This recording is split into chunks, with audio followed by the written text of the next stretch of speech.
Hello and welcome to Quick Charge by Electrek, keeping you in the fast track with daily EV and green energy news. I'm Mikey G, and it's Thursday, March 4th. UBS is out with a teardown report of the Volkswagen ID.3, the first all-electric car built on Volkswagen's MEB platform, and UBS was quite impressed. They wrote, quote, "The analysis of the ID.3 shows that Volkswagen has developed a pure electric platform, which is cutting edge. This enables a group to offer attractive electric vehicles across the entire product range and to achieve positive earnings."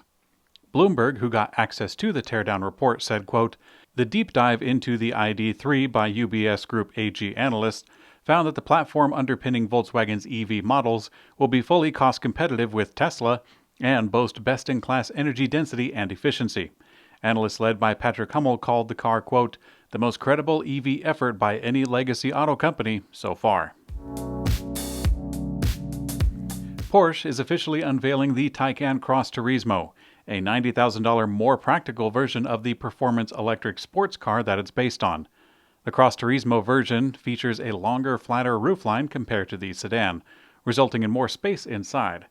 In terms of the powertrain, the Cross Turismo is equipped with the same 800-volt system found in the sedan, which enables similar performance depending on the version. The Turbo S version is going to accelerate from a stop to 60 miles per hour in 2.7 seconds. That's just 0.1 seconds slower than the sedan counterpart.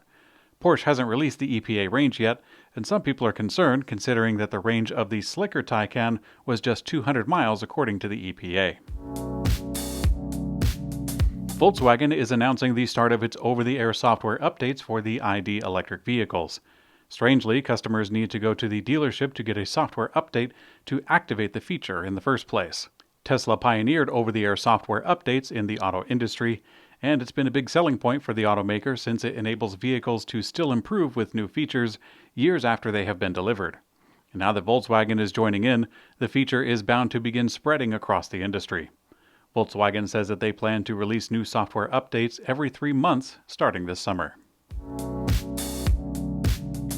General Motors has confirmed that it is working with LG to build another battery factory in the U.S. under their joint venture. In December of 2019, GM announced its battery factory partnership with LG Chem in Lordstown, Ohio. The project, called Ultium Cells LLC, will produce more than 30 gigawatt-hours with flexibility for expansion. In Tesla terms, this would actually make it a gigafactory. The project isn't even completed yet, but the two companies are already looking for their second battery factory in the U.S. The Wall Street Journal first reported on the news, and GM confirmed that it is exploring such a project, and a location could be announced during the first half of the year.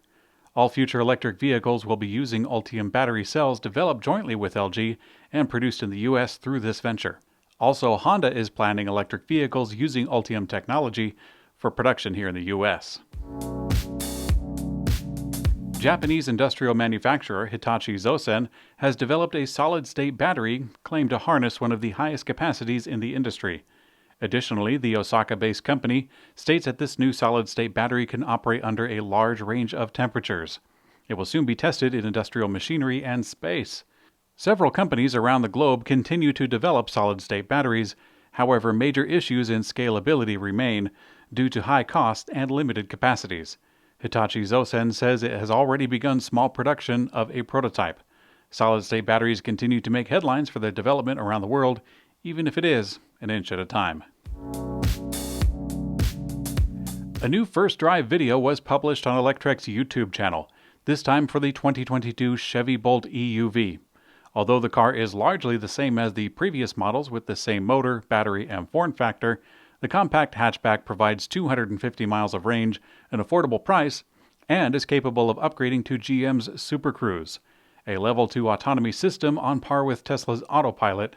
The new car seems to be a big step forward for the industry as a whole. And in Electrek's Green Energy Brief, Bill Magnus, CEO of the Electric Reliability Council of Texas, Texas's power grid, was fired by the board of directors yesterday after the state's disastrous cold weather power outages. This follows a resignation on Monday of Deanne Walker, the chair of the Public Utility Commission of Texas. 7 other ERCOT board members have also stepped down over the several weeks, many of whom did not even live in Texas. Milwaukee-headquartered WEC Energy Group has purchased a 90% ownership interest in the Jayhawk Wind Farm, which will be built in the Bourbon and Crawford counties, Kansas, from Apex Clean Energy for $302 million. The Jayhawk site, which breaks ground this week, will consist of 70 GE wind turbines and generate more than 190 megawatts of power. And finally, in Electrek's personal mobility coverage, German automaker Porsche just launched 2 new full-suspension electric bicycles designed for both the streets and the trails. The 2 new models, known as the Porsche e-bike Sport and the Porsche e-bike Cross, both feature full-suspension carbon fiber frames. Porsche claims that the frame design allows for, quote, an organic shape inspired by the lines of the Porsche Taycan. Oddly enough, the German company didn't choose a German e-bike system from Bosch. Instead, they used the Shimano EP8. With high-end componentry all around, the Porsche e-bike Sport will be priced at $10,700, while the e-bike Cross will be slightly more affordable at $8,549. Thanks for watching Quick Charge by Electrek. We also have an audio version on your favorite podcast player. I'm Mikey G, and I hope you have a great day.